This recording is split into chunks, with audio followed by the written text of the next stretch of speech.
جس دنیا میں میں اور آپ رہ رہے ہیں اس وقت، یہ دنیا ہے کیا، اس کا صغرا کبرا کیا ہے، اس کا ماضی کیا ہے، یہ ہے ہو کیا رہا ہے، اس وقت کا ڈرامہ ہے کون سا ہے؟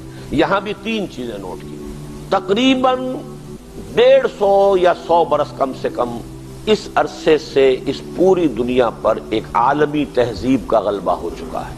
It's a global civilisation. یہ میرا جو کتابچہ ہے ایک اسلام کی نشر ثانیہ کرنے کا اصل کام، اس کا پہلا پیراگراف اسی موضوع پر ہے. پوری دنیا میں ایک تہذیب کا غلبہ ہے. جو فرق ہمیں نظر آتے ہیں، یہ ہندو ہے، یہ مسلمان ہے، یہ بڑا صاف سطحی سا فرق رہ گیا ہے.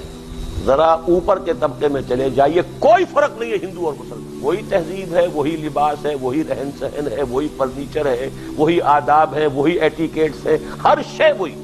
جاپان میں جا کے دیکھ لیجئے، وہی تہذیب، وہی تمدن، وہی سارا اٹھنا بیٹھنا، وہی لباس. اوپر کے طبقات سب ایک، فرق کچھ نیچے ہے. نچلے طبقات کو مندر میں چلے جاتے ہوں گے بھارت میں، یا کبھی الیکشن کا موقع آئے تو اندرا گاندھی بھی چلی گئی، ورنہ کہاں اندرا گاندھی، کہاں پنڈت نہرو کسی مندر میں جاتا تھا. یہ جو عالمی تہذیب ہے یہ کیا ہے؟ مادہ پرستی اور اباحیت. اباحیت کسے کہ ارے سب ٹھیک ہے، کیا پردہ وردہ، کیا یہ وہ، کیا فرق کرنا، یہ کیا ہے، آزادی ہونی چاہیے، لبرلزم. لڑکا ہے لڑکی ہے جو چاہیں کریں. کیا تم کس چکر میں پڑ گئے ہو؟ کیا اخلاقی حدود اور قیود تم نے عائد کر دی؟ مادہ پرستی، اباحیت، یہ تہذیب ہے پوری دنیا میں. شروع مغرب سے ہوئی، چھا گئی پوری دنیا. اس کے اوپر ایک دوسرا سٹریٹم آیا ہے، دوسری منزل تعبیر ہوئی ہے. اس کی عمر ہے تقریباً 50 برس. وہ ہے ایک عالمی مالیاتی نظام. 1944 میں ورلڈ بینک بنا ہے.